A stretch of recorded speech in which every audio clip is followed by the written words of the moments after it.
guys, welcome back to the channel. I am driving to pick up some groceries and I wanted to just come on and talk for a few minutes about why I think a lot of people are not going to be ready for the upcoming recession, or the recession that we find ourselves in, whichever side of the tracks you fall on. Not everybody believes that we're in a current recession, so that's why I say that. But wherever your thoughts lie, a lot of people are not going to be ready for what's coming because of this one thing. I see it repetitively. I see it over and over and over again.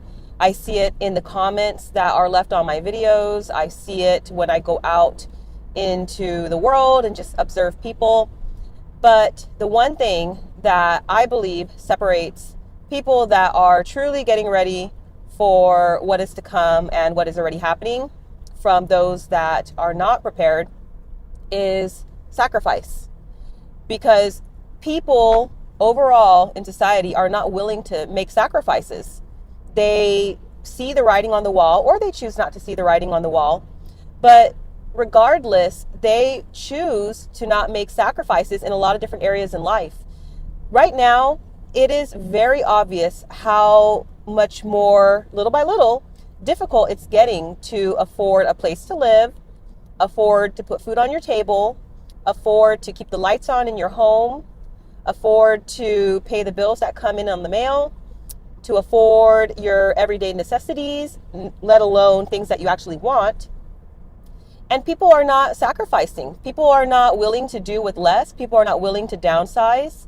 People are not willing to think outside of the box and even consider the fact that their employment that they've been having for many years may not be around much longer, that their employer may potentially do layoffs, that there could be job cuts due to the downturn in the economy, due to AI, due to a wide variety of reasons. There's so many different reasons. And a lot of people are not making these tough choices now. You know, it's easier for them to just kind of put their head in the sand and just to carry on. And then later on, unfortunately, be a victim to what happens and suffer the consequences. So realistically, it's really important to see the writing on the wall and make sacrifices now. It's not difficult. Actually, I will retract that.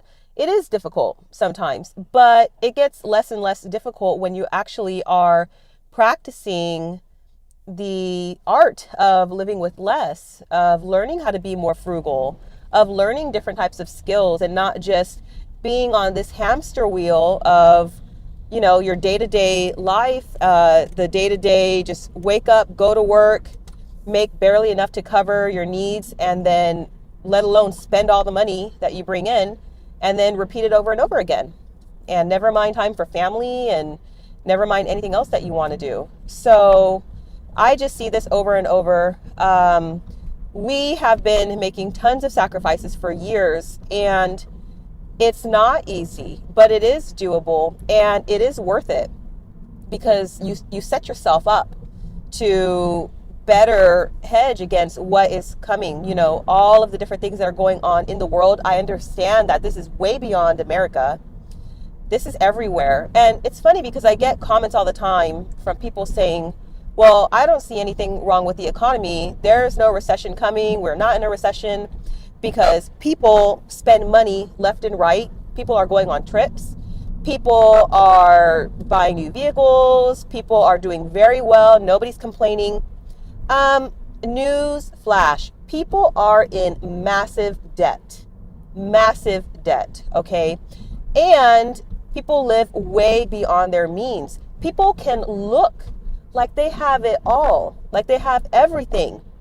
And really, underneath the surface, they don't have anything. So they can't go, you know, a few months without their income that's coming in because they won't make it. You know, they won't.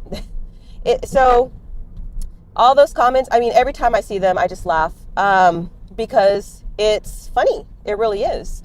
And now there are some people that genuinely make a lot of money, that genuinely will be okay. But these are people that are making wise decisions. They make wise decisions with their finances. You are not in a situation like that if you live beyond your means, because it's impossible. You are not in a situation like that if you are not being wise with the way you are the way you are choosing to bring in income to your house. People that literally are doing well, that are not just living on credit, people that are doing well, that are not in tons of debt, they're making wise choices. And guess what? A lot of times they're not flashing that money in front of you. So don't be deceived by what you see. A lot of times it's people that are more of the gray man, people that are not choosing to flash their wealth, or just, even if it's not wealth, but how okay they're actually doing. So the people that are flashing it, most of the time, what you see is all that you'll get. And they can't go too long if their income stops. They haven't set themselves up. But either way, I think if you are not already learning how to sacrifice, do yourself a favor and start. And find little ways to make cuts on certain things. Find different ways to prepare yourself for the downturn that could be right around the corner. Things are already going down, and things are looking like they're going to continue in that trajectory. Make those choices now before you are, unfortunately, forced to. So I hope that is encouraging to you today. Thank you for watching, and let me know your comments down below. And I'll catch you in the next video, friends. Take care.